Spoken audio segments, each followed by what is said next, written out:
আন্দোলনকারীদের উপর হামলার প্রতিবাদে সারা দেশে কমপ্লিট শাটডাউন কর্মসূচি পালন করছে বৈষম্য বিরোধী ছাত্র আন্দোলন। এতে যানবাহন চলাচল ছিল সীমিত। কোথাও কোথাও অটোরিকশা, থ্রি হুইলার এবং মিনিবাস চললেও দূরপাল্লার পরিবহন ছেড়ে যায়নি। দেশের বিভিন্ন মহাসড়কে অবরোধ করে আন্দোলনকারীরা।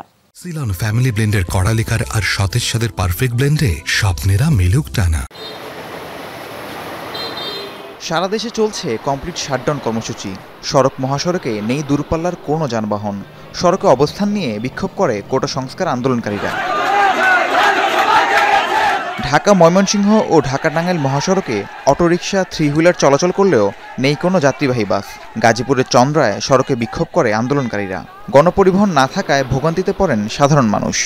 গাড়ি পাইতেছি না, আমি যাবো ঘর করে মাস্টার বাড়ি, এমনকি আইটি যাওয়ার লাগে না। ডাক্তার দেখে আইসি গাড়ি পাইতেছি না, গাড়ি এক নতুন গাড়ি নাই।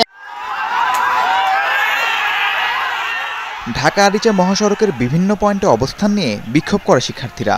সড়কের কোথাও ছিল না গণপরিবহন। টিয়ারশেল ছুড়ে পরিস্থিতি নিয়ন্ত্রণের চেষ্টা চালায় আইন শৃঙ্খলা বাহিনী। চান্দুরা দ্বারা আছে অনেকক্ষণ দ্বারা, এখানে কোনো গাড়ি ঘোড়া নাই, কি ঝামেলা চলতেছে কি জন্য জানি না। আমরা যাবো এখানে খারাপ আছি, তাও 2-3 ঘন্টা কোনো গাড়ি ঘোড়া নাই, কি অনেক সময় খারাপ আছি। সিরাজগঞ্জের হাটিকুমরুল বনপাড়া এলাকায় মহাসড়ক অবরোধ করে আন্দোলনকারীরা। এতে উত্তরবঙ্গের সাথে বন্ধ হয়ে যায় সড়ক যোগাযোগ। পরে তাদের ধাওয়া দিয়ে ছত্রভঙ্গ করে পুলিশ।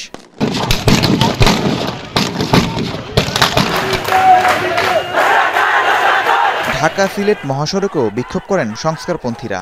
মহাসড়কের গোল চত্বর ও টোল প্লাজায় অবস্থান নিলে সৃষ্টি হয় দীর্ঘ যানজটের। দুর্ভোগে পড়েন সাধারণ মানুষ।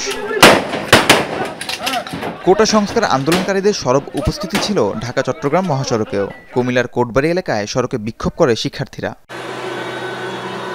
বঙ্গবন্ধু এক্সপ্রেসওয়েতে সীমিত ছিল যান চলাচল। টোল প্লাজায় যানবাহন এবং মোটরসাইকেলের উপস্থিতি ছিল একদমই কম। দেখা মেলেনি দূরপাল্লার যানবাহনের। ঢাকা চট্টগ্রাম মহাসড়কের গজারি এলাকায় বিক্ষোভ করে আন্দোলনকারীরা। টাঙ্গাইলে কোটা সংস্কার আন্দোলনকারীরা মিছিল নিয়ে ঢাকা টাঙ্গাইল মহাসড়কে যাওয়ার সময় বাধা দেয় পুলিশ। ছত্রভঙ্গ করতে টিয়ারশেল ছুড়লে ইটপাটকেল ছোড়ে বিক্ষোভকারীরা। রাহিম সারোয়ার, যমুনা নিউজ।